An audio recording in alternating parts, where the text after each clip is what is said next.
You were born into a rental. Look around. Not at the screen. Not at me. Look around.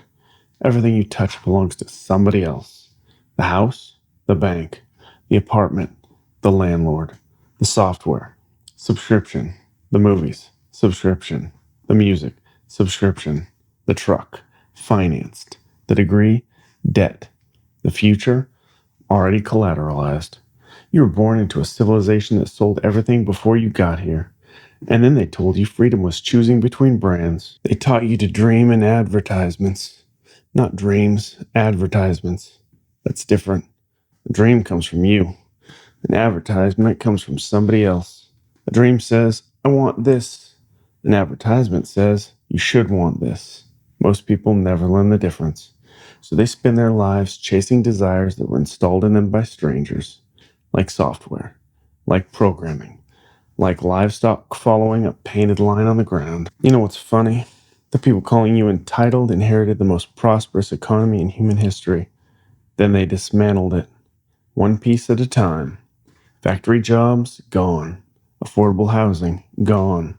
Affordable education, gone. Pensions, gone. Third places, gone. Communities, gone. Then they stand on top of the wreckage and ask why morale is so low. Imagine burning down a bridge, then criticizing people for not crossing the river. That's modern commentary. That's the entire discussion. Work harder, work smarter, network, optimize, scale, monetize, leverage, personal brand, passive income, content strategy, growth mindset. Listen carefully. Every year the vocabulary changes. The message stays the same. Adapt to the machine. Never ask why the machine exists. Never ask who built it. Never ask who profits from it. Just adapt, adapt, adapt, adapt. Until adaptation becomes surrender. The modern economy has a strange feature. The harder people work, the less ownership they seem to acquire. Think about that. Your grandparents worked 30 years and got a house, a pension, a retirement, maybe a cabin somewhere, maybe a boat, maybe a little land. Today, people work 30 years and get access. Not ownership, access. Access to housing, access to entertainment, access to transportation, access to software, access to healthcare. Everything is temporary. Everything can be revoked. Everything comes with a monthly payment. You don't own your life. You lease it. And the strangest part? People think this is normal. They think this is progress.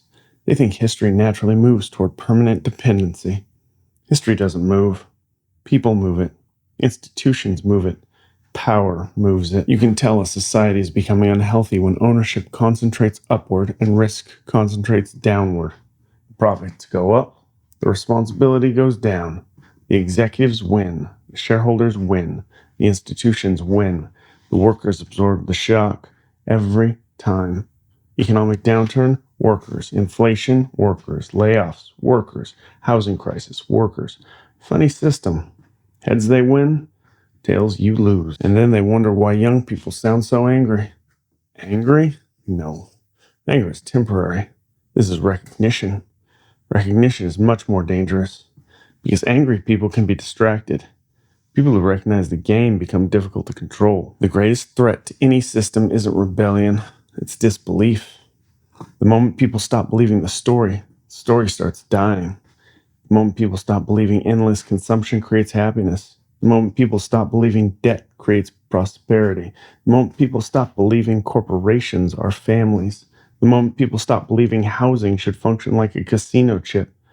The moment people stop believing all this is inevitable. That's when things start changing. The establishment fears cynicism. But cynicism isn't the real threat. Awareness is. Awareness spreads. Awareness replicates. Awareness survives. Because once somebody sees the structure, they can't unsee it.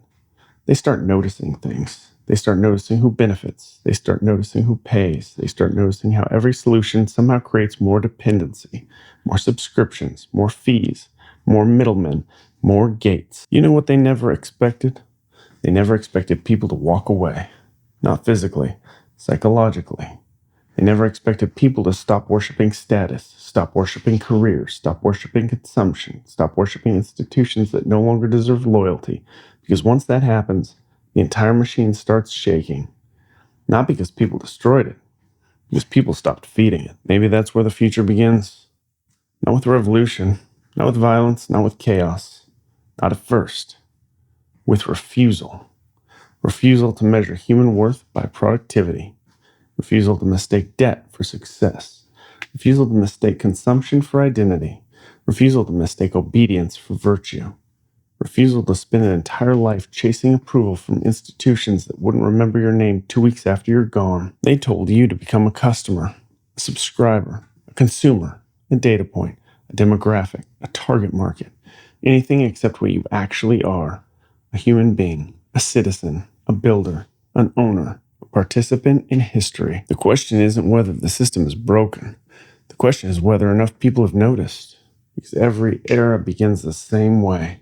First, people feel something is wrong, then they see it, then they say it. Then suddenly everyone realizes they were never alone.